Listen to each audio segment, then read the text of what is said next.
The rain pounded mercilessly against the train station roof, as Rosalie Zimmerman clutched her small valise with one hand and her swollen belly with the other. 6 months pregnant, exhausted from the 3-day journey and now drenched to the bone, she fought back tears as she scanned the empty platform. Her husband-to-be was nowhere to be found. It was 1878, and Monticello, Wyoming Territory, looked nothing like the promising new start she had imagined when she'd answered that newspaper advertisement back in Boston.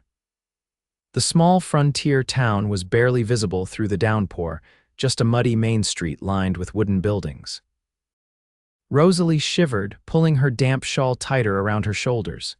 "You waitin' on someone, madam?" the station agent called from his office door, his voice barely audible over the drumming rain. "Mr. Everett Townsend," she replied, trying to keep her voice steady. "He was to meet me here today." The agent's face fell. "Townsend, from the cattle ranch north of town," Rosalie nodded, a sinking feeling growing in her stomach. "I'm afraid there's been some trouble, madam. Mr. Townsend took ill with fever about 3 weeks back. Dr. Pearson did what he could, but—" The man trailed off, his expression saying what his words couldn't. The world seemed to tilt beneath Rosalie's feet. Dead. The man she'd traveled across the country to marry, the man who had promised to give her unborn child a name and a future, was dead. Just then, a particularly vicious gust of wind blew rain sideways into the platform, soaking Rosalie's dress further. She gasped, stumbling back toward the station wall when a large black umbrella suddenly appeared above her head. "Pardon me, miss, but you look like you could use this more than I could." She looked up to see a tall man with kind eyes and a weather-beaten face. His dark blonde hair was tucked beneath a wide-brimmed hat, and despite the umbrella he held over her, his shoulders were getting soaked. "Frank Turner," he said with a slight bow. "I'd offer my hand, but they're a bit occupied at the moment."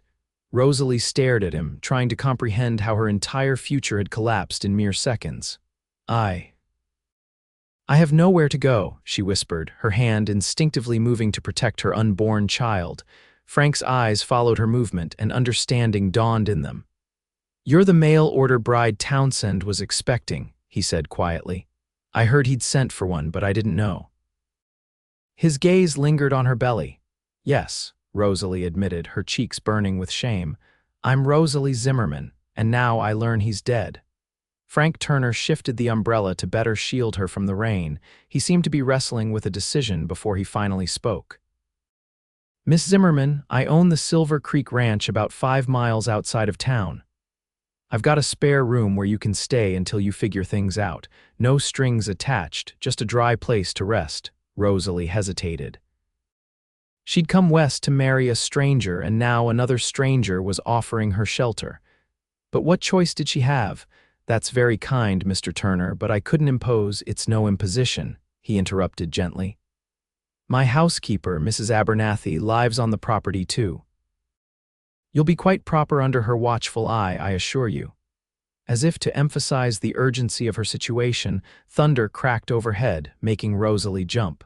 She looked down at her sodden dress and then at her swollen belly before meeting Frank's steady gaze again. "Thank you, Mr. Turner." "I accept your offer, at least for tonight." Frank nodded, relieved. "My wagon's just over there. Let me take your bag." As they made their way across the muddy ground to his wagon, Rosalie couldn't help but wonder what twist of fate had brought her here pregnant, alone, and dependent on the kindness of a stranger with an umbrella on the edge of the American frontier. Frank helped her up into the wagon's seat, making sure the umbrella still protected her from the worst of the rain. Once she was settled, he tucked a thick woolen blanket around her legs. "It's not a long ride, but it'll be wet," he explained, climbing up beside her. "The ranch house is warm, though, and Mrs. Abernathy always keeps stew on the stove." As they pulled away from the station, Rosalie cast one final glance back at the platform where her dreams had shattered. She didn't know what tomorrow would bring, but for now she had shelter from the storm. The rain continued its assault as Frank's wagon navigated the muddy road out of Monticello. Rosalie clutched the blanket tightly, grateful for its warmth despite its damp edges. The countryside opened up before them, rolling hills dotted with sagebrush and stands of pine, all blurred by the falling rain. "How long have you been in Wyoming Territory, Mr. Turner?" Rosalie asked, trying to distract herself from her predicament. Frank flicked the reins gently, keeping the horses at a steady pace. "Going on 8 years now. Came out after the war with not much more than the clothes on my back and a few dollars in my pocket. Started as a ranch hand, saved every penny, and eventually bought my own place." "The Silver Creek Ranch," Rosalie said, remembering what he'd told her. He nodded, a hint of pride in his profile. "It's not the biggest spread, but it's mine. Got about 80 head of cattle, some good grazing land, and a creek that doesn't run dry even in August." He glanced at her. "What about you, Miss Zimmerman? What brought you all the way from Boston?" she supplied. "I worked as a seamstress there." Frank waited, sensing there was more to her story but not pressing when she fell silent. After a moment, Rosalie sighed. "The child's father was the son of my employer. He made promises he had no intention of keeping, and when I told him about the baby..." She trailed off, her hand instinctively moving to her belly. "His family dismissed me without a reference. No respectable household would hire an unmarried woman in my condition." Frank's jaw tightened, but he kept his eyes on the road. "That's a hard path you've walked, Miss Zimmerman. I saw Mr. Townsend's advertisement in the newspaper," she continued. "He wrote that he was looking for a wife to help run his home, that he was established and could provide a good life. When I wrote to him explaining my situation, he was understanding. He said a child would be a blessing." Her voice caught. "We were to be married tomorrow." A particularly deep rut in the road jostled the wagon, and Frank reached out instinctively to steady her. His hand was warm and strong on her arm. "I'm sorry," he said simply. "Everett was a decent man. We weren't close friends, but our ranches bordered each other, and he always dealt fair." The rain began to ease as they crested a small hill, and Rosalie caught her first glimpse of Silver Creek Ranch in the distance, a 2-story house with a broad porch, several outbuildings and corrals. Smoke curled from the chimney, promising warmth inside. "It's lovely," she said sincerely. "It's home," Frank replied, a note of quiet satisfaction in his voice. As they approached, a stout woman in an apron appeared on the porch, shading her eyes against the rain. "That's Mrs. Abernathy," Frank explained. "Best housekeeper and cook this side of the Mississippi, though I'd advise against telling her I said so. She's already insufferable about her biscuits." Despite everything, Rosalie found herself smiling at his gentle humor. "I'll keep that in mind." Frank pulled the wagon to a stop near the house and jumped down, coming around to help Rosalie descend. Her legs were stiff from the journey and her balance compromised by her pregnancy. When she wobbled slightly, Frank's hands were firm at her waist, steadying her. "Careful now," he murmured. "Franklin Turner, who is this poor soaked creature you've brought home?" Mrs. Abernathy called, hurrying down the steps with remarkable speed for a woman of her age and build. "Mrs. Abernathy, this is Miss Rosalie Zimmerman," Frank explained as they approached the porch. She was to marry Everett Townsend, but it seems she wasn't informed of his passing. Mrs. Abernathy's expression softened immediately. "Oh, you poor dear, and in your condition too." She took Rosalie's arm. "Come inside this instant. You need dry clothes and hot food before you catch your death." As they entered the house, Rosalie was struck by its simple comforts. The main room was tidy and warm, with a large stone fireplace, well-crafted furniture, and colorful braided rugs on the polished wooden floor. It spoke of care and permanence, something Rosalie had not known for some time. "Franklin, stoke that fire while I get Miss Zimmerman settled," Mrs. Abernathy ordered, "and fetch her trunk from the wagon." "Just this valise," Rosalie said quietly, indicating her small bag. "The rest of my belongings were sent ahead to Mr. Townsend's ranch, Mrs. Abernathy exchanged a look with Frank before patting Rosalie's arm. "Well, we'll sort that out tomorrow. For now, let's get you into something dry." As Mrs. Abernathy led her upstairs to a comfortable guest room, Rosalie felt the first tendrils of hope since learning of Everett Townsend's death. She might be alone and with child in a strange place, but at least she had found kindness when she needed it most. Later, dressed in a borrowed nightgown and robe that Mrs. Abernathy had altered on the spot to accommodate her condition. Rosalie sat at the kitchen table with a bowl of savory beef stew and fresh bread. Frank had excused himself to tend to the evening chores, leaving her in the housekeeper's capable hands. "So what will you do now, dear Mrs. Abernathy asked, refilling Rosalie's teacup. Rosalie stirred her stew thoughtfully. "I don't know. I have some money saved, but not enough for passage back east, and there's nothing for me there anyway." "Monticelo's a growing town," Mrs. Abernathy said. "Perhaps there's work for a seamstress." "Perhaps," Rosalie agreed, though they both knew her prospects were limited. Few businesses would hire a woman so obviously with child and no husband. The sound of boots on the porch announced Frank's return. He entered, bringing with him the crisp scent of rain-washed air. "Storm's passing," he announced, hanging his hat on a peg by the door. "Should be clear by morning." He accepted the coffee Mrs. Abernathy poured him and sat across from Rosalie at the table. In the warm lamplight, she noticed the fine lines at the corners of his eyes and the way his sandy hair curled slightly where it had dried after the rain. He was handsome in a weathered, honest way that she found herself appreciating. "Miss Zimmerman, I've been thinking about your situation," Frank said, his tone carefully measured. "I sent one of my hands over to Townsend's place to fetch your things. They should be here tomorrow." "That's very thoughtful of you," Rosalie said, touched by his consideration.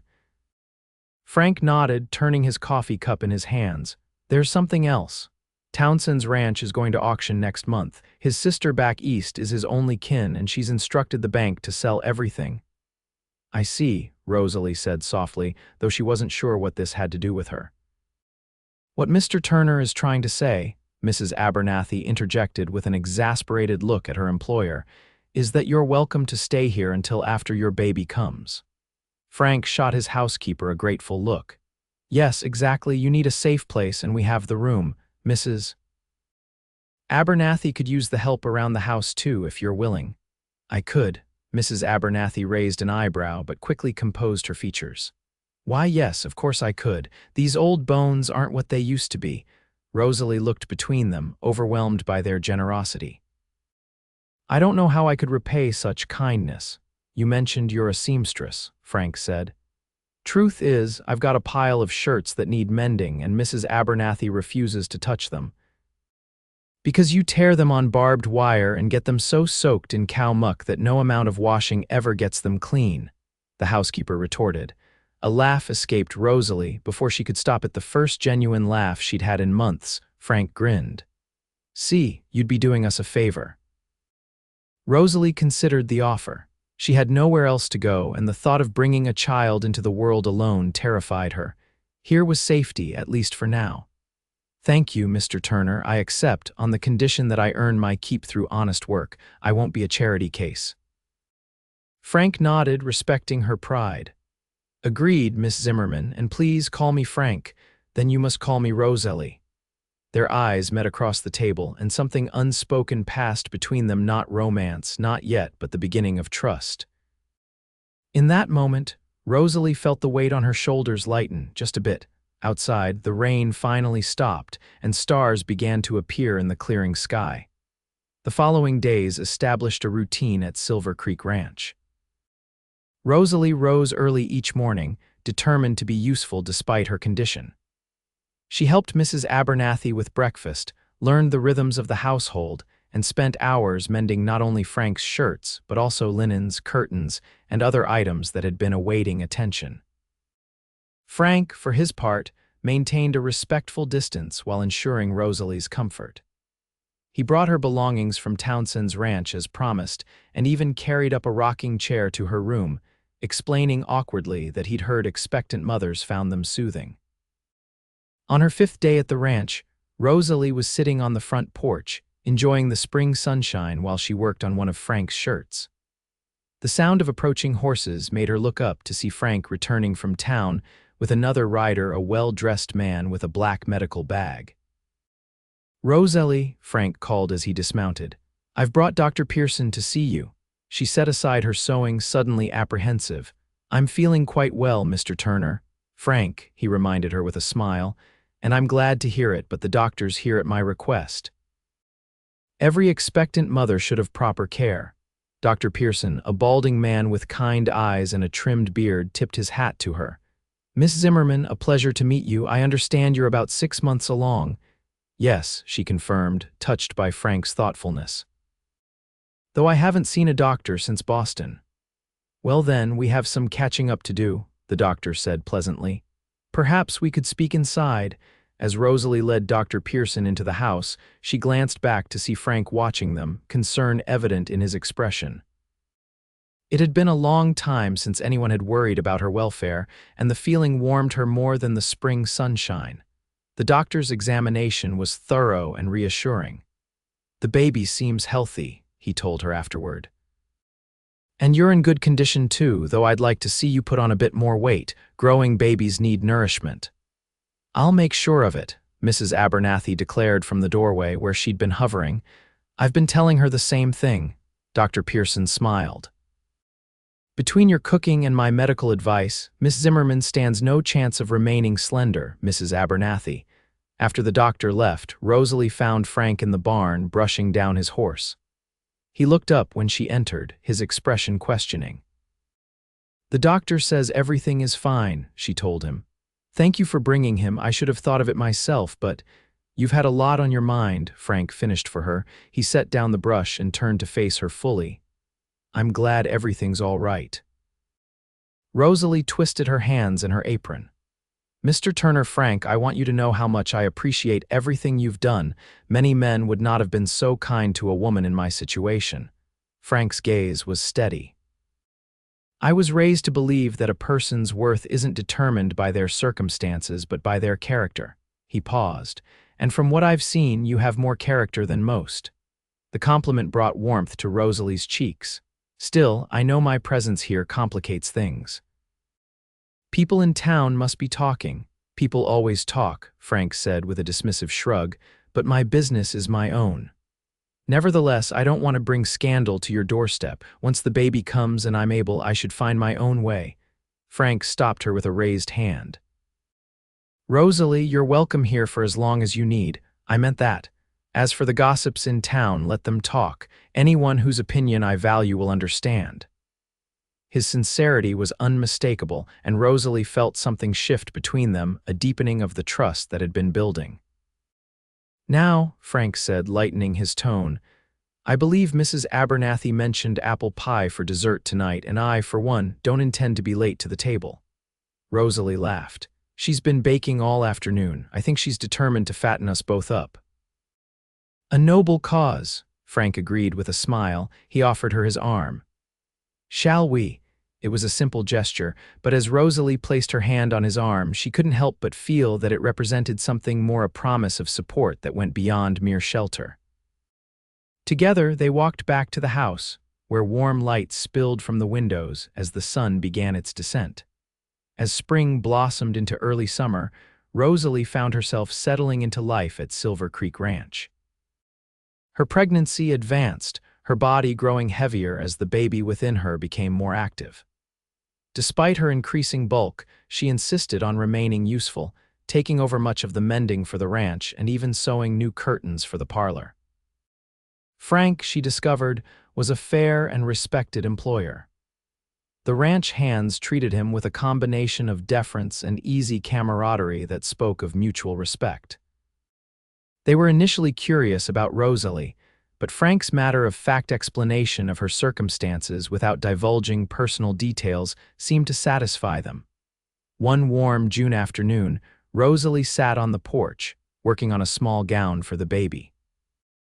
She had repurposed one of her own dresses, a pale yellow cotton that would suit either a boy or a girl. The sound of laughter drew her attention to the corral, where Frank was teaching a young ranch hand named Tommy how to rope a calf. Keep your wrist loose, Frank instructed, demonstrating the motion. You're not trying to strangle it, just guide it. Tommy, who couldn't have been more than 16, tried again. This time the loop settled perfectly over the calf's head. I did it, Mr. Turner, he exclaimed. Well done, Frank said, clapping the boy on the shoulder. A few more like that and you'll be ready for the roundup next month.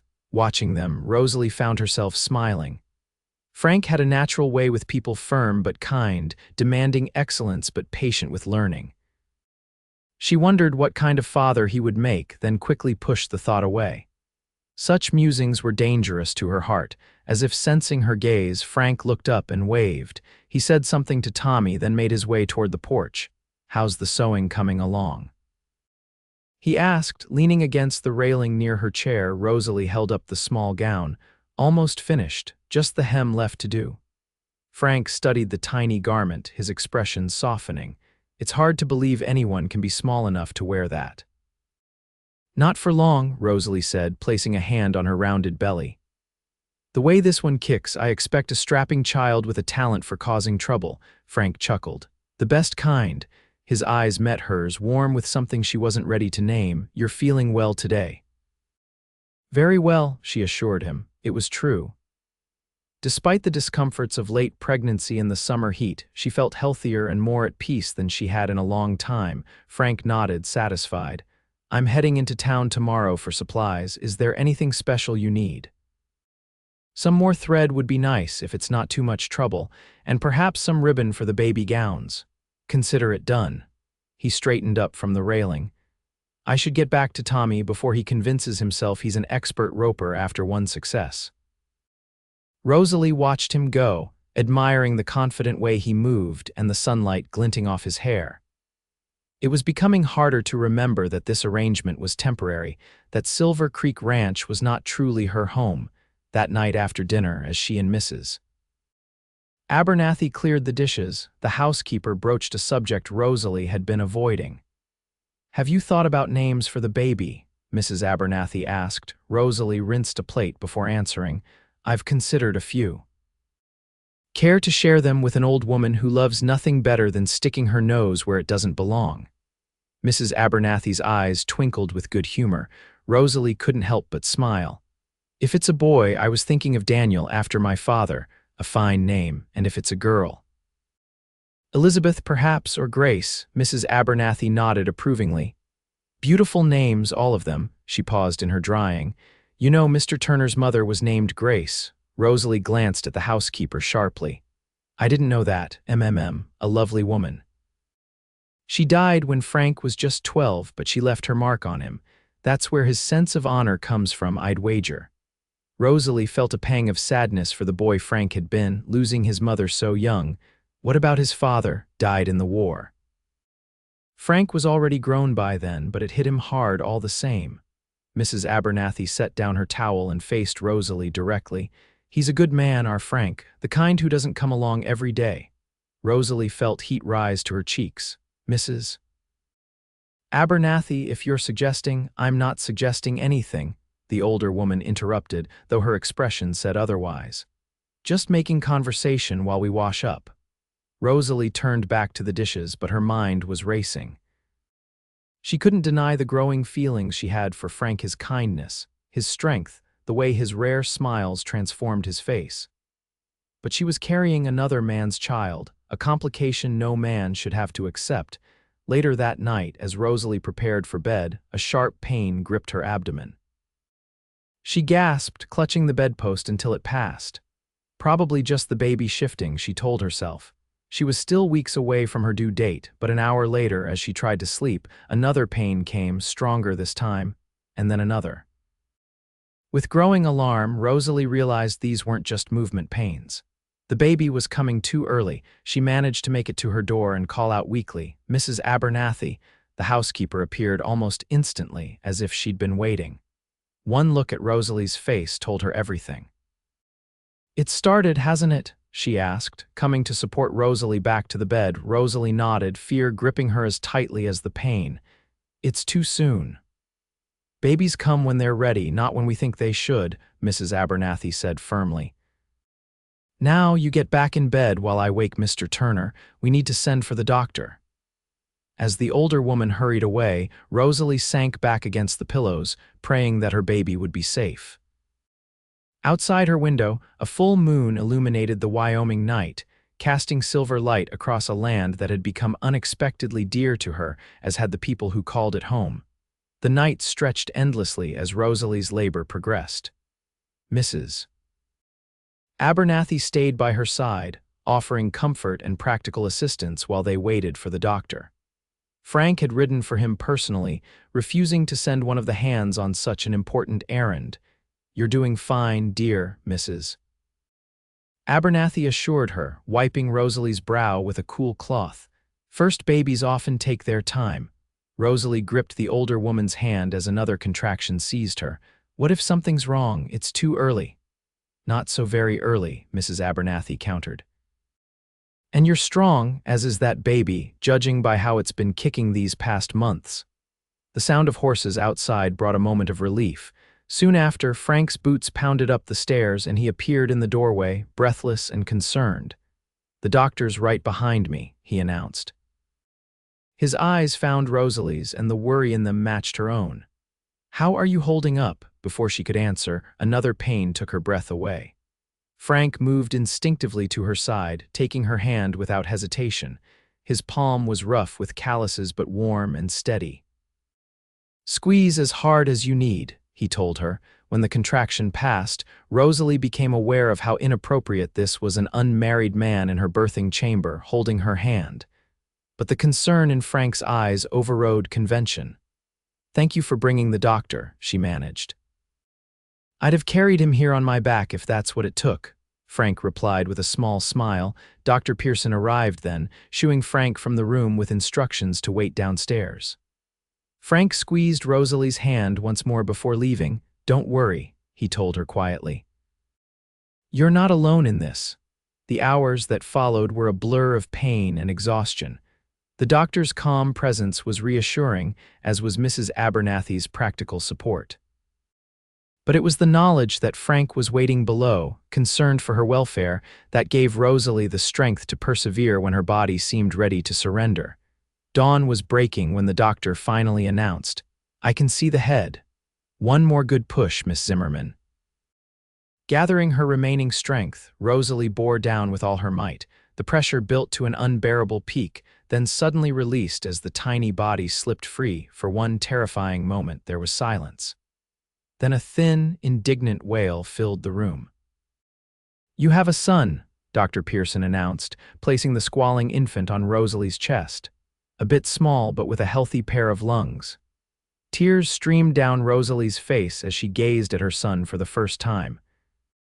His face was red and wrinkled, his tiny fists clenched in protest at his abrupt entry into the world. But he was perfect, 10 fingers, 10 toes, and a shock of dark hair plastered to his head. "Hello, Daniel," she whispered, the name feeling right for this small miracle. After the doctor had examined both mother and child and declared them healthy, Mrs. Abernathy helped Rosalie clean up and change into a fresh nightgown. The baby, now swaddled in a soft blanket, lay in the crook of her arm. "Mr. Turner has been pacing downstairs like a caged lion," Mrs. Abernathy told her with a knowing smile. "Would you like me to send him up, or would you prefer to rest?" Rosalie hesitated. She was exhausted, but the thought of sharing this moment with Frank felt important somehow. "Yes, please ask him to come up," she decided, "just for a moment." When Frank appeared in the doorway, his hair disheveled from running his hands through it, and dark circles under his eyes from the sleepless night, Rosalie felt a surge of warmth that had nothing to do with the summer morning or her physical exertion. "Come meet Daniel," she invited softly. Frank approached the bed cautiously, as if afraid he might somehow disturb the peace of the moment. When he saw the baby's face, his expression softened into wonder. "He's perfect," he said, his voice rough with emotion. "Would you like to hold him?" Rosalie offered. Frank looked startled.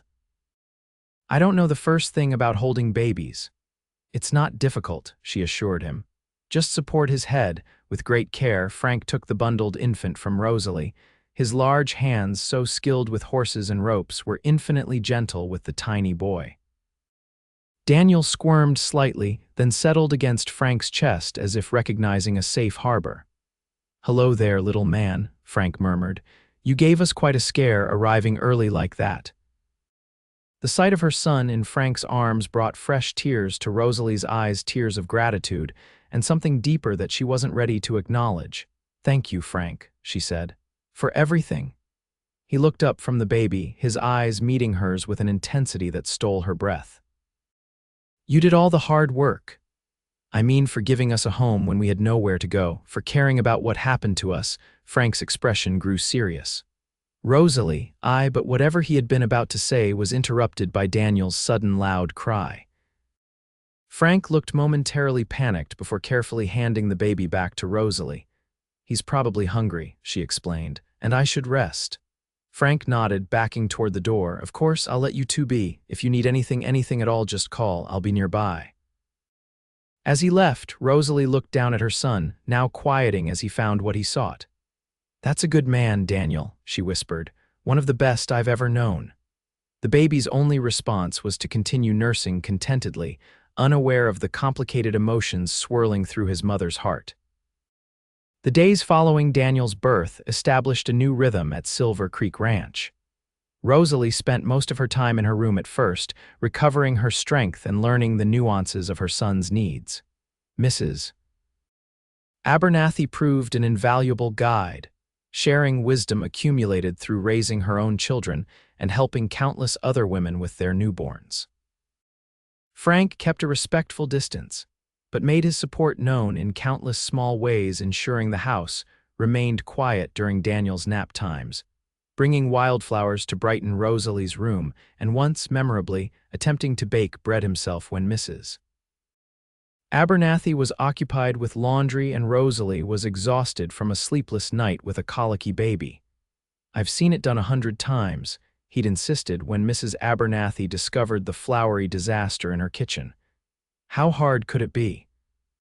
The answer, apparently, was very hard indeed, as evidenced by the dense, misshapen loaf that even the ranch dogs approached with suspicion. By the time Daniel was 3 weeks old, Rosalie had regained enough strength to venture downstairs regularly and even take short walks around the ranch yard with the baby bundled against her chest. It was during one such walk that she encountered Frank mending a fence near the garden. "Mind if we join you?" she asked, adjusting Daniel's blanket against the slight breeze. Frank's face brightened at the sight of them. "I'd welcome the company." He set down his tools and brushed off his hands.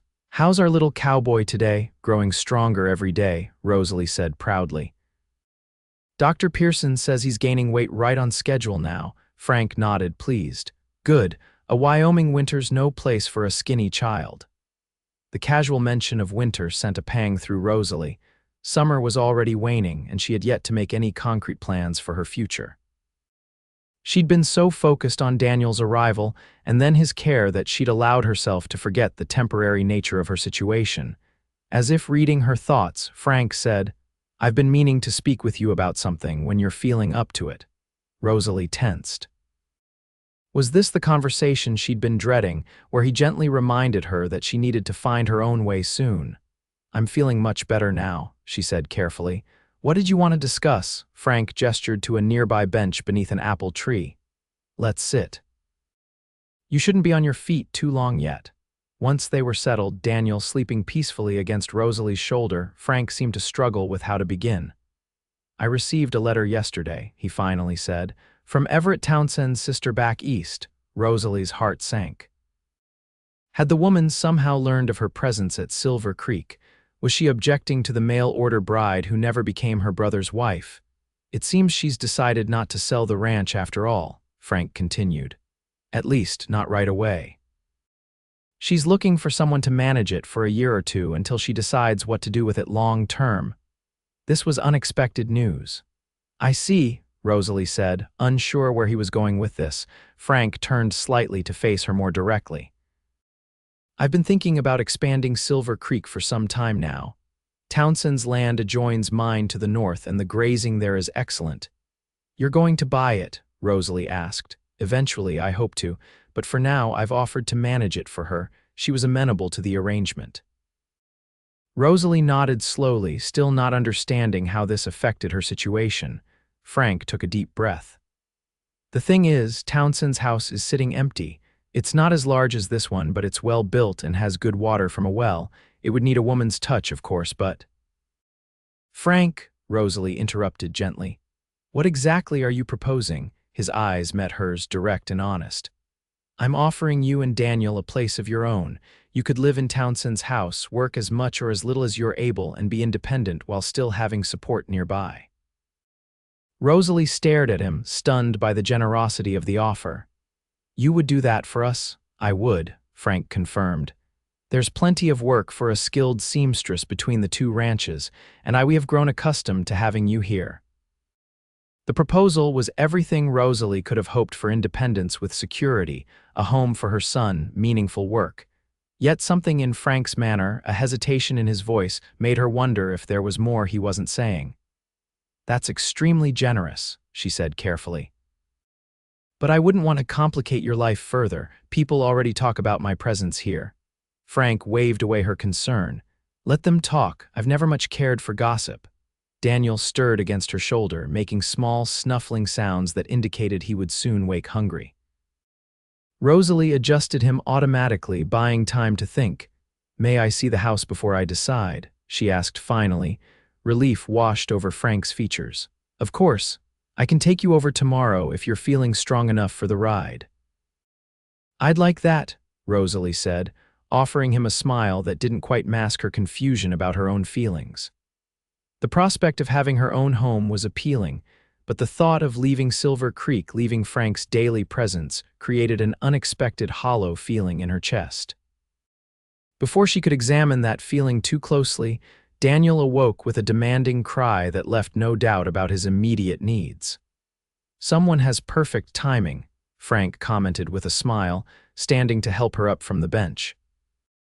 His hand lingered on her elbow a moment longer than necessary, the brief contact sending warmth through her despite the cooling air. As Rosalie carried her hungry son back to the house, she couldn't help but wonder what might have happened if Frank had offered something different, not just a neighboring home, but a shared one. The thought both thrilled and terrified her, and she pushed it firmly away. She had Daniel to think of now, and the practical solution Frank offered was more than she had any right to expect. Still, as she glanced back to see him return to his work, his movements confident and sure in the afternoon sunlight, Rosalie acknowledged to herself that her feelings for Frank Turner had grown far beyond simple gratitude. The following day dawned clear and mild, perfect for the short ride to Townsend's ranch. Mrs. Abernathy insisted on accompanying them to give a proper woman's assessment of the place, though Rosalie suspected the housekeeper's motives had more to do with propriety than architectural evaluation. Frank had arranged for a wagon rather than horseback, making the journey easier for Rosalie and safer for Daniel, who was securely bundled and resting in his mother's arms. The baby had slept well the previous night, as if sensing the importance of the coming day and graciously allowing his mother the rest she needed to face it. "It's not far," Frank explained as he helped Rosalie and Mrs. Abernathy into the wagon. "Just over that ridge and down into the next valley. About 2 miles as the crow flies." The landscape was beautiful in the late summer, light golden grasses rippling in the breeze, stands of aspen beginning to show hints of yellow, and the distant mountains providing a majestic backdrop. Rosalie could understand why Frank loved this land enough to build his life here. "Townsend ran mostly cattle like me," Frank explained as they traveled, "but he also had a small apple orchard that does well. The trees are just coming into their prime." "Apples would be wonderful," Rosalie said, thinking practically. "For preserving and baking," Frank nodded approvingly. "There's a good kitchen garden too, though it's overgrown now, and a chicken coop that could be repaired easily enough." As they crested the ridge, Townsend's ranch came into view below them. It was smaller than Silver Creek, with fewer outbuildings, but the house itself was charming, a one-story structure built of solid logs with a wide covered porch and stone chimney. A small stream ran nearby, lined with cottonwoods that provided shade and beauty. "It's lovely," Rosalie breathed, genuinely impressed. "Needs work," Frank cautioned as they approached. "It's been empty for months now, except for occasional checks by my hands to ensure nothing's been vandalized." He was right about the work needed. As they toured the house, Rosalie noted the dust that covered every surface, the spider webs in corners, and the musty smell of disuse. But beneath these temporary issues, the home was sound and well designed, with large windows that let in ample light and a practical layout. "The bedrooms through here," Frank said, leading them down a short hallway. "There are two the master and a smaller one that would work for Daniel as he grows." The master bedroom was spacious enough for a large bed and dresser, with a window that looked out toward the mountains. The smaller bedroom across the hall would indeed be perfect for Daniel, though it would be some time before he needed it. "The roof is good?" Mrs. Abernathy asked, ever practical. "New last year," Frank confirmed, "and the walls are tight against the winter winds." Rosalie walked slowly through the rooms, trying to imagine herself and Daniel living here. It was a good house, comfortable and functional. With some cleaning and personal touches, it could become a real home. "There's one more thing to see," Frank said when they had toured the interior. He led them back outside and around to a small building attached to the main house. Townsend's wife was a seamstress too before she passed. He kept her sewing room intact. He opened the door to reveal a perfect workspace, a large table, built-in shelves, and best of all, a wall of windows that provided excellent natural light. "Oh," Rosalie said softly, stepping inside. She could immediately envision working here, creating garments while keeping an eye on Daniel playing nearby. "The sewing machine is gone. His sister wanted it sent back east, but everything else remains," Frank explained, "including these." He opened a cabinet to reveal neatly organized shelves of fabric, thread, buttons, and other notions, a seamstress's treasure trove. "This is incredible," Rosalie said, running her fingers over a bolt of fine cotton. "I couldn't possibly use all these materials without paying for them." "Consider them part of the arrangement," Frank said. "They're just sitting here otherwise." Mrs. Abernathy, who had been uncharacteristically quiet during the tour, finally spoke up. "It's a fine place for a fresh start, Rosalie. Close enough for help when needed, but your own domain to rule as you see fit." Daniel began to fuss, and Rosalie bounced him gently while considering the opportunity before her. It was more than she could have hoped for: independence without isolation, work without exhaustion, a home without charity. "When could we move in?" she asked, her decision made. Frank's face brightened. "As soon as it's ready for you. I can have some of the hands help clean it up this week, and you could be settled by next Sunday if that suits." "That would be wonderful," Rosalie said. "Though I insist on helping with the cleaning myself. I want to learn every corner of the place." "Agreed," Frank said, looking pleased. "And I'll see about getting a cow brought over. A growing boy needs fresh milk."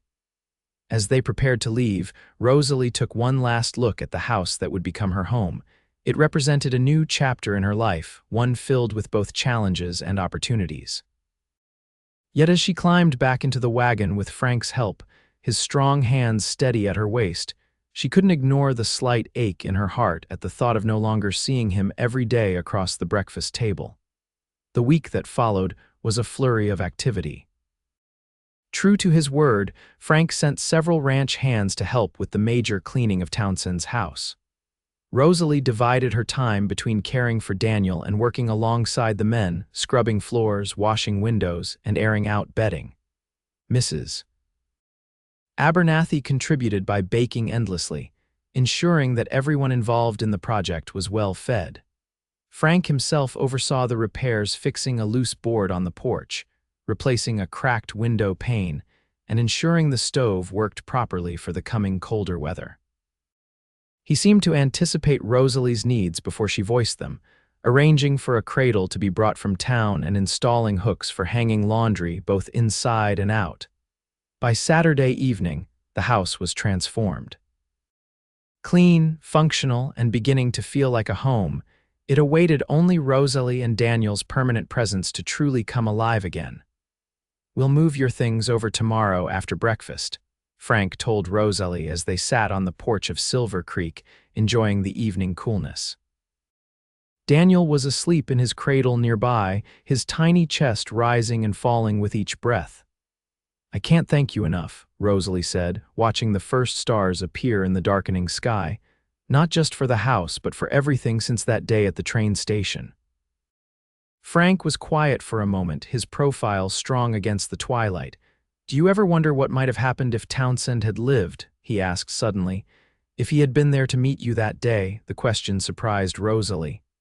"Sometimes," she admitted.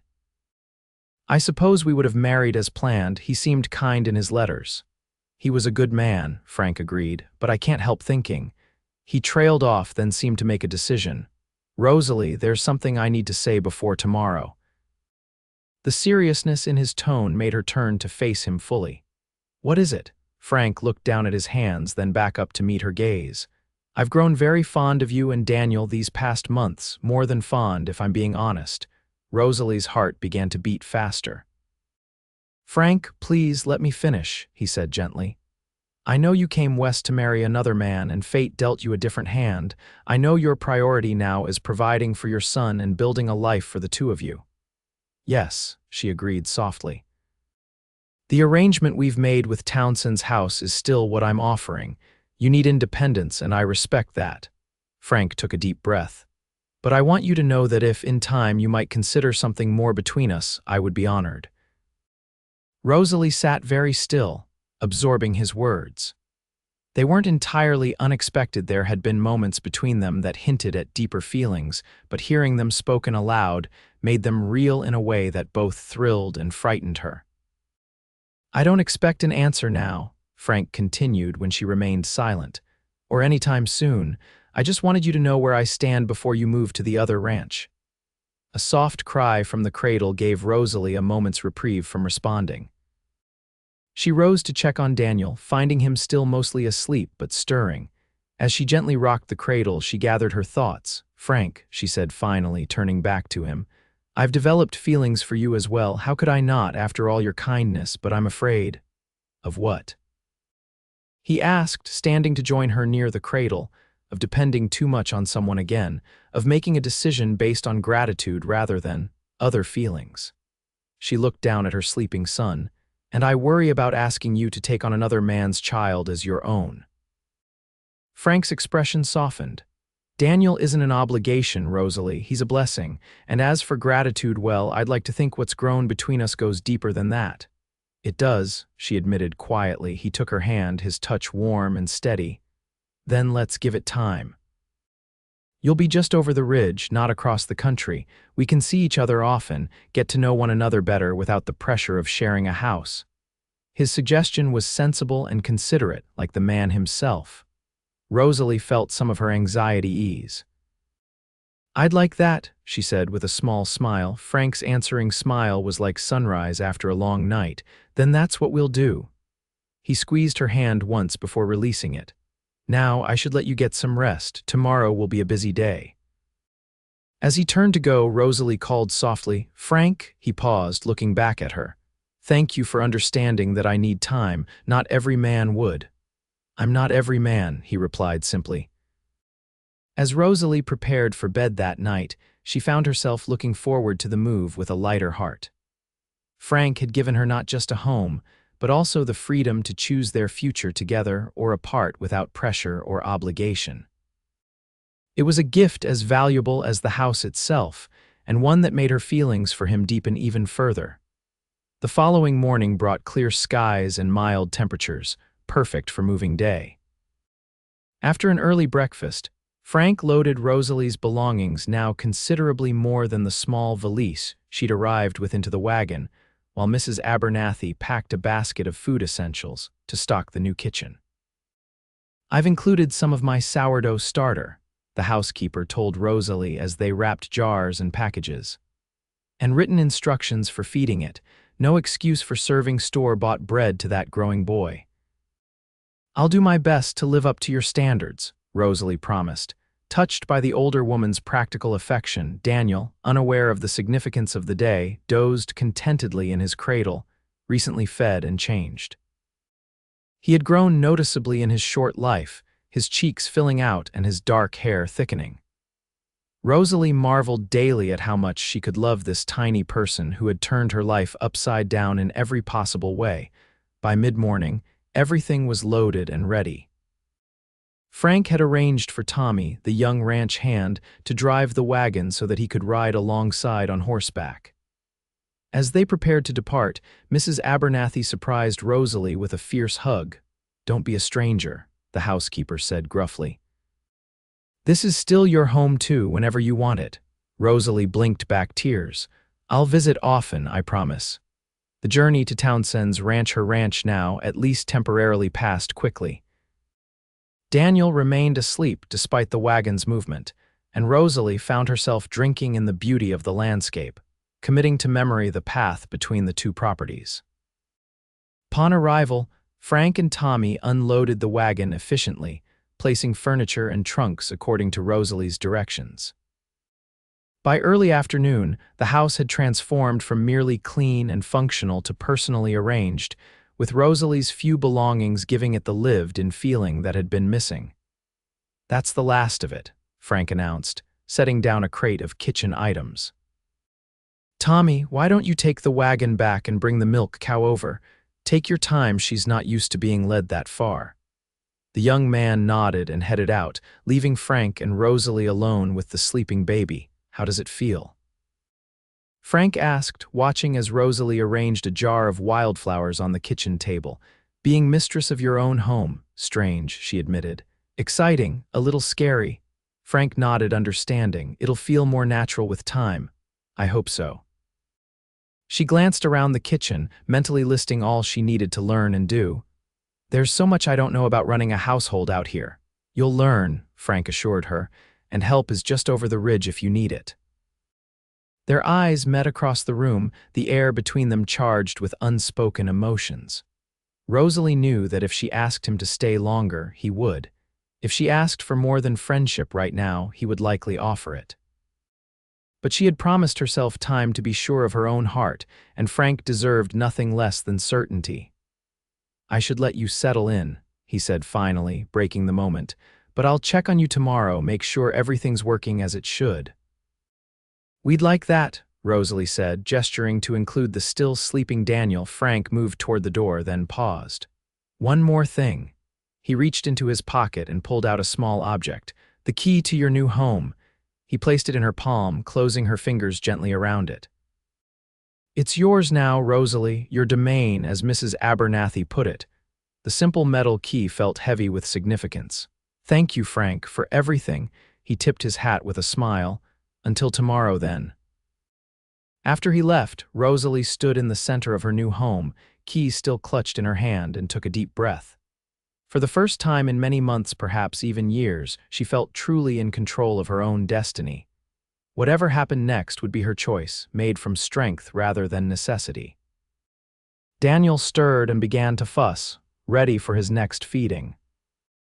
As Rosalie settled into a chair to nurse him, she gazed out the window toward Silver Creek Ranch, just visible on the distant ridge, and allowed herself to imagine a future that might include both independence and love, a future that seemed, for the first time, entirely possible.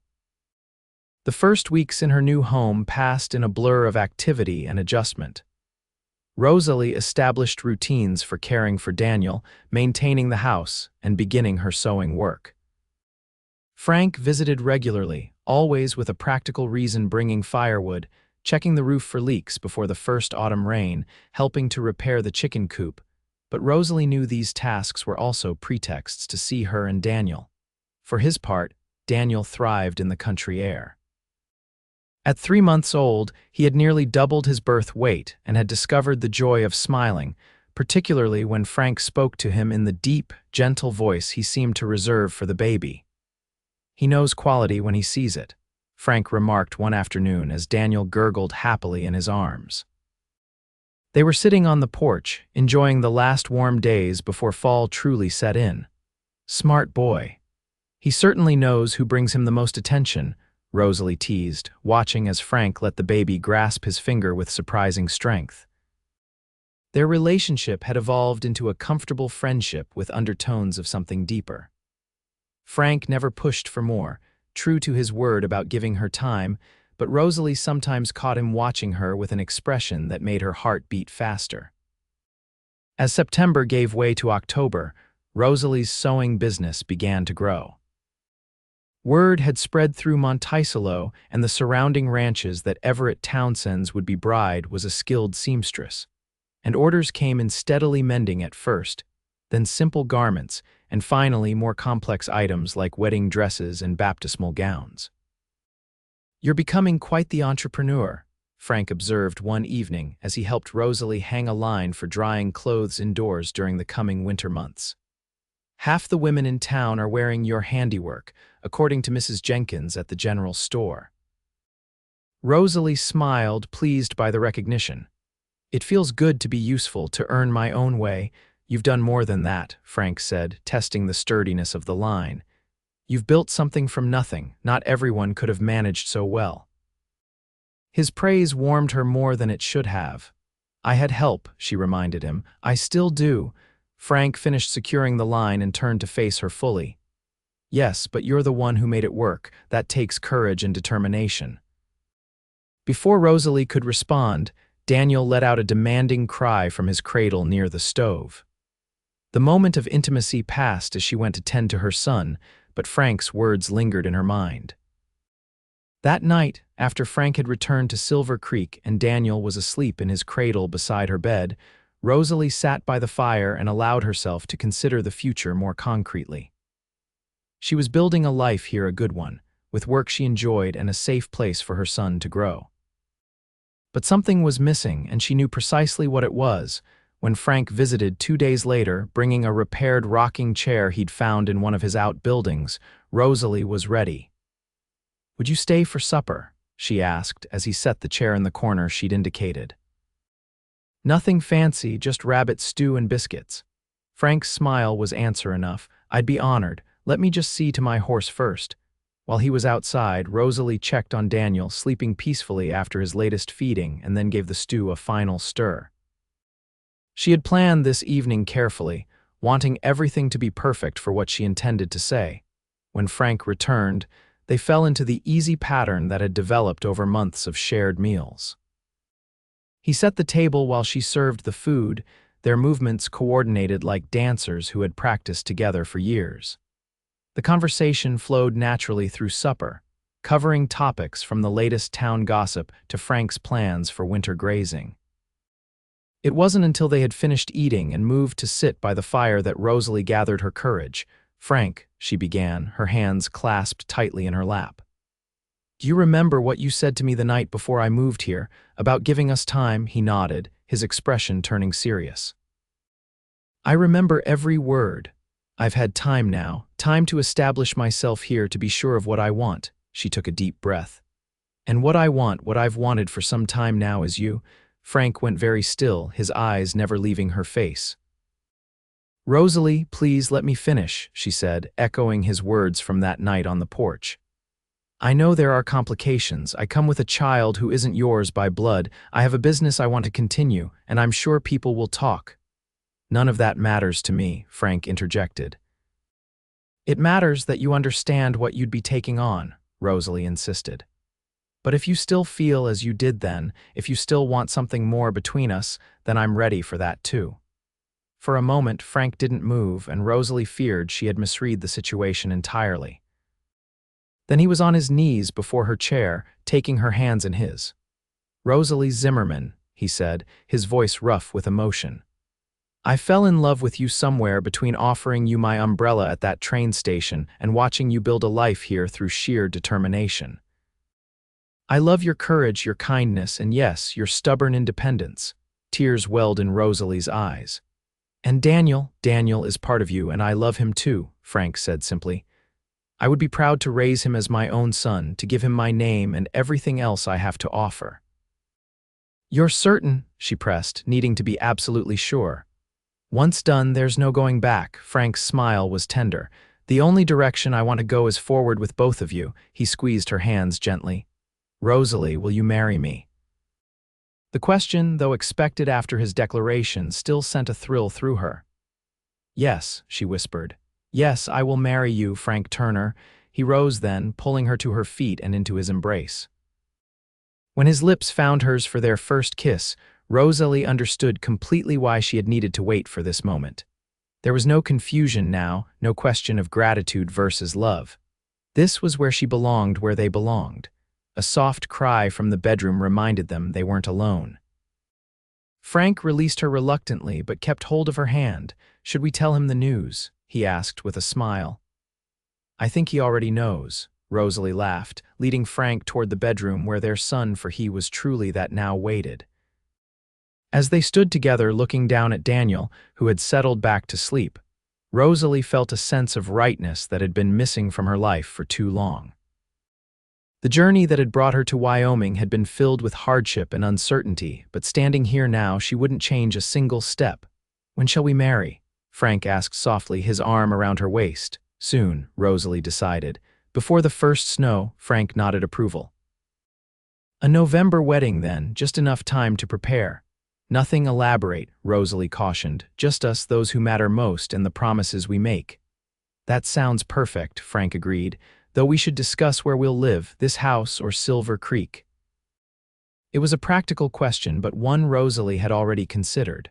"Silver Creek would be easier for your work," she said, "and the house there is larger, better suited for a family that might grow." Frank's eyes lit up at her implication. "You would want more children with you." "Yes," she said honestly. "Not right away perhaps, but someday." His kiss was answer enough to that sentiment. Later, as Frank prepared to leave, propriety still mattered. Even with their engagement newly established, he paused at the door. "I'll speak to the minister tomorrow," he said. "And then to Mrs. Abernathy, though heaven help me when she learned she was right all along." Rosalie laughed, imagining the housekeeper's smug satisfaction. "She'll never let either of us forget it." "A small price to pay," Frank said, stealing one more kiss before stepping out into the night. "Sleep well, my love. Dream of our future." As Rosalie closed the door behind him and leaned against it, she knew she wouldn't need to dream. The reality before her was better than anything she could have imagined when she stepped off that train 6 months ago, pregnant and alone, to find no one waiting. Except, of course, for a kind cowboy with an umbrella. The news of Frank and Rosalie's engagement spread quickly through Monticello and the surrounding ranches. Most reactions were positive. Frank was well respected in the community, and Rosalie had earned admiration for her skilled work and quiet dignity in the face of her circumstances. Mrs. Abernathy, as predicted, was insufferably pleased with herself. "Took you too long enough," she declared when Frank officially informed her. "Been watching you dance around each other for months. Nearly drove me to distraction."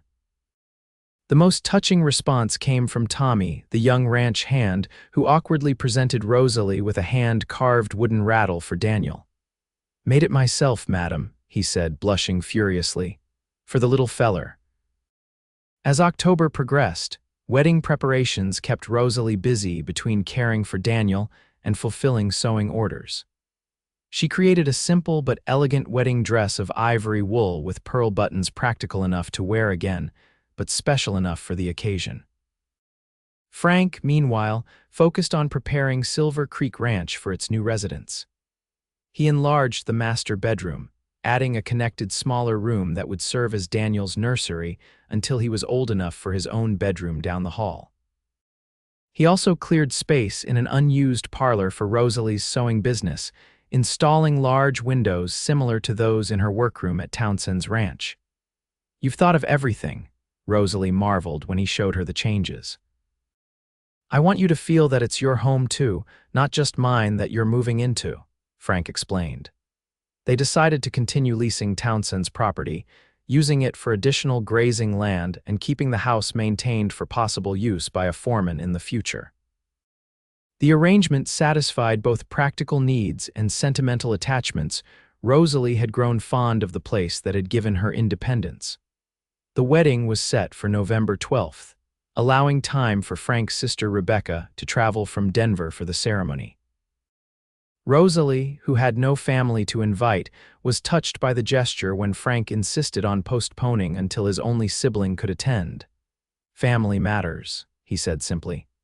"And she's eager to meet the woman who finally captured her confirmed bachelor brother's heart." As the wedding day approached, Rosalie found herself reflecting on the twists of fate that had brought her to this moment. Had Everett Townsend lived, she would have married him instead, a man she had never met, known only through letters. She would have had security and respectability, perhaps even contentment, but not the deep love she had found with Frank. "Do you believe in destiny?" she asked Frank one evening as they sat together on the porch of her house, Daniel sleeping inside.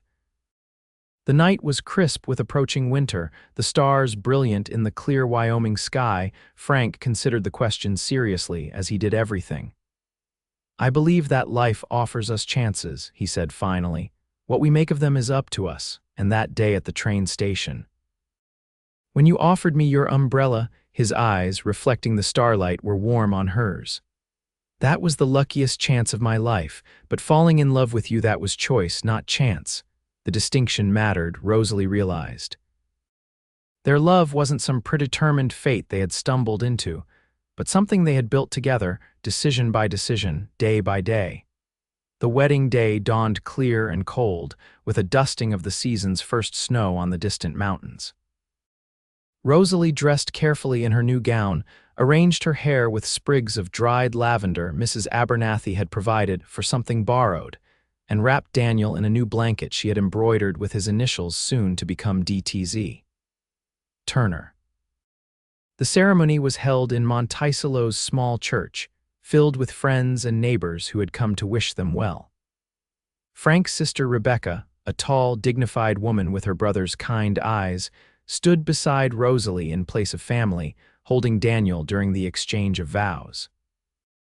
When the minister pronounced them husband and wife, and Frank's lips met Rosalie's in a tender kiss, the church erupted in applause and cheers. Daniel, startled by the noise, began to cry, bringing laughter to the emotional moment. "Our son has perfect timing," Frank murmured as he took the baby from his sister, soothing him with practiced ease. "Always making his presence known. Our son." The words filled Rosalie's heart to bursting. They were truly a family now, she, Frank, and Daniel, bound by law, love, and choice. The celebration continued at Silver Creek Ranch, where Mrs. Abernathy had prepared a feast that would be talked about for years to come. As evening approached and guests began to depart, Frank's sister took Rosalie aside for a private word. "I wasn't sure what to expect when Frank wrote that he was marrying a mail-order bride meant for someone else," Rebecca admitted frankly. "But seeing you together, watching how he is with Daniel, it's clear to me that my brother has found exactly what he's been looking for all these years, whether he knew it or not." "Thank you," Rosalie said, deeply moved by the acceptance. "Your blessing means the world to him and to me." Rebecca smiled, squeezing Rosalie's hand. "You already have it, sister." By nightfall, the house was quiet again. Mrs. Abernathy had tactfully retired to her quarters in the separate housekeeper's cottage, taking Daniel with her for the night, her wedding gift to the newlyweds. Alone together for the first time as husband and wife, Frank and Rosalie stood in the center of what was now their shared bedroom. The fire in the small hearth cast a golden glow over the new quilt on the large bed, another gift, this one from the women of Monticello. "Welcome home, Mrs. Turner," Frank said softly, drawing her into his arms. "It sounds strange," Rosalie admitted, "but wonderful too." "We have the rest of our lives to get used to it," he promised, his lips finding hers in a kiss that held all the promise of their future together. Later, as they lay entwined beneath the quilt, Rosalie rested her head on Frank's chest, listening to the steady beat of his heart. Outside, the wind had picked up, carrying the first real hints of winter, but here they were warm and safe together. "I never expected this," she confessed quietly. "When I left Boston, I hoped for security, for a father for my child. But this, what we have, I didn't dare dream of it." Frank's hand stroked her hair gently. "Sometimes life gives us more than we ask for," he said, "if we're brave enough to accept it." As she drifted towards sleep in her husband's arms, Rosalie thought again of that rainy day at the train station, of the crushing despair she had felt upon learning of Everett Townsend's death, and of the tall cowboy who had appeared with an umbrella and changed the course of her life. Sometimes it seemed the end of one dream was simply the beginning of a better one. The years that followed brought both joys and challenges to the Turner family. Daniel grew from a baby to a sturdy toddler, filling the house with laughter and the occasional tantrum.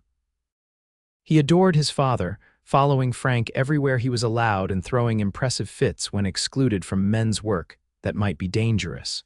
Frank formally adopted Daniel on the boy's first birthday, though as he told Rosalie, "He's been my son in my heart since the day I first held him."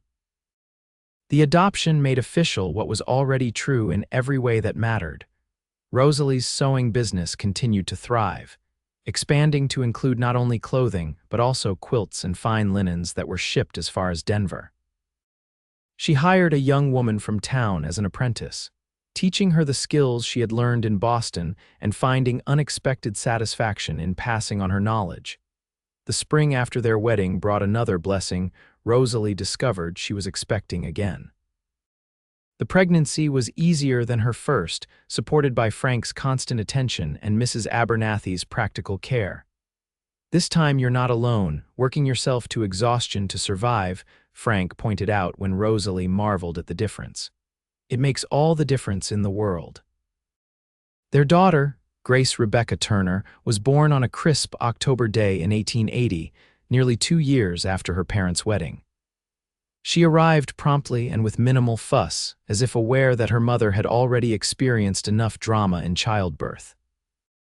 "She has your eyes," Frank observed as he held his newborn daughter for the first time, wonder in his voice.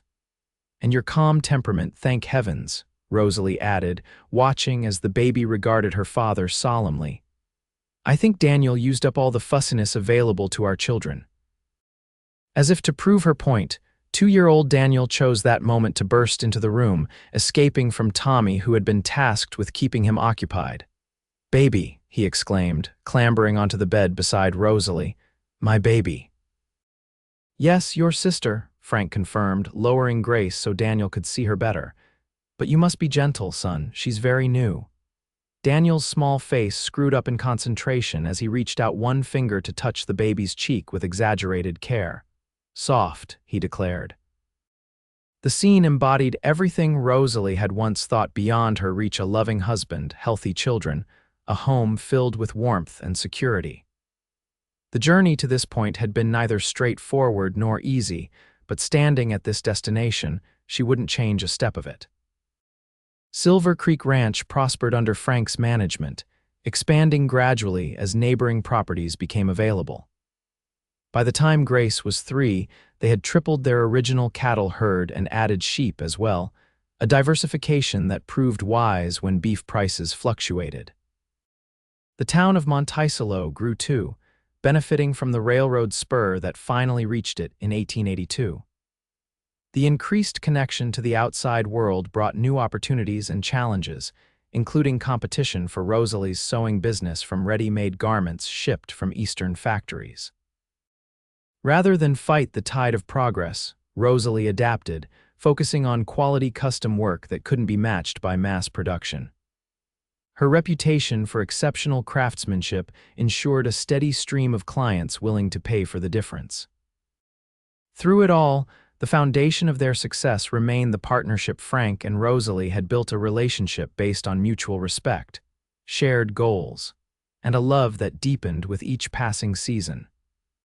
"Sometimes I think about that day in the rain," Frank remarked on their 5th wedding anniversary as they sat together on the porch after the children were asleep. "How close I came to not being at that train station." "What do you mean?" Rosalie asked, her hand finding his in the gathering darkness. "I almost sent Tommy to town for supplies that day," he explained. "I had fence work planned, but at the last minute decided to go myself." The revelation sent a shiver through Rosalie despite the mild evening. "If you hadn't been there, someone else would have helped you," Frank said, but they both knew it wouldn't have been the same. Another resident of Monticello might have offered practical assistance, but would they have opened their home, their life, their heart? "I'm glad it was you," Rosalie said simply, leaning her head against his shoulder. "I'm glad it was your umbrella." Frank pressed a kiss to her hair, his arm tightening around her. "So am I, my love, so am I." As the years passed, their family continued to grow. A son, William Franklin, joined them in 1884, followed by twin girls, Elizabeth and Sarah, in 1887. Each child brought new joy and challenges, but the foundation Frank and Rosalie had built remained strong. Daniel, growing into a thoughtful young man with his mother's dark hair and his adoptive father's steady nature, showed a natural aptitude for ranching. By 15, he was Frank's right hand, trusted with responsibilities that impressed even the oldest ranch hands. "He has a feel for the land," Frank told Rosalie proudly, "and for the animals. That can't be taught." Grace, more like her father in appearance but with her mother's artistic eye, displayed a talent for design that complemented Rosalie's sewing skills.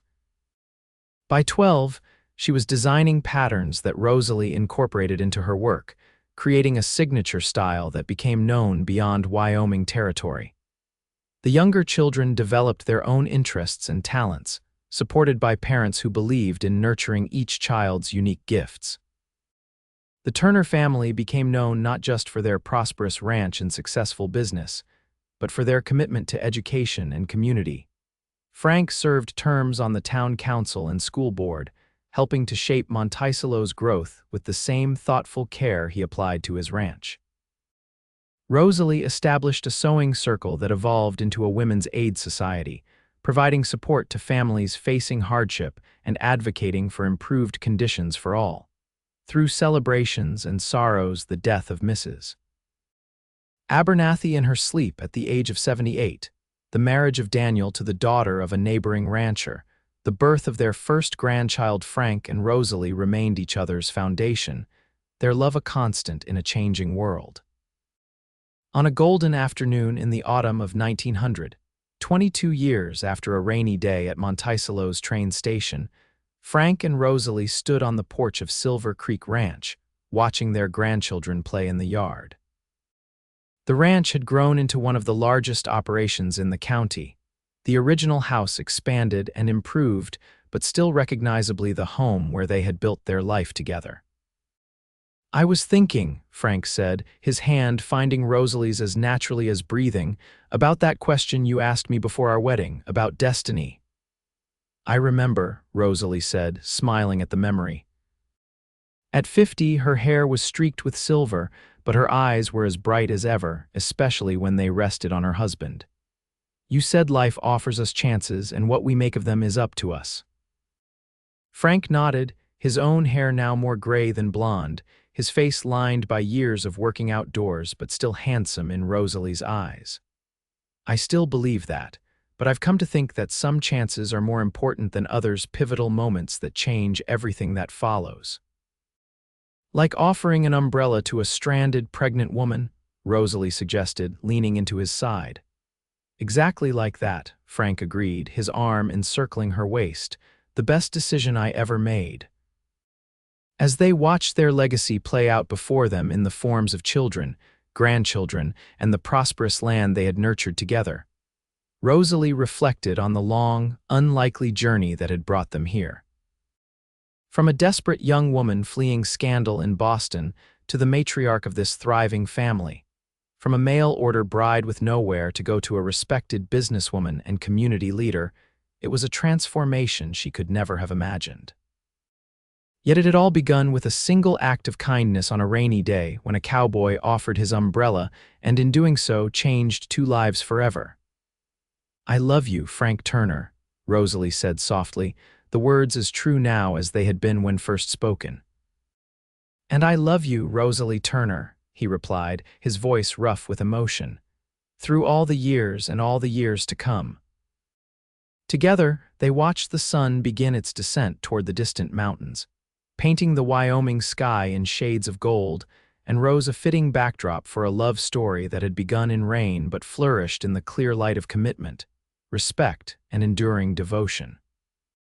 And somewhere, in the treasures they had collected through their years together, a simple black umbrella still held a place of honor, a reminder that sometimes the most ordinary objects can lead to the most extraordinary journeys, if only we have the courage to reach out and offer them to those in need.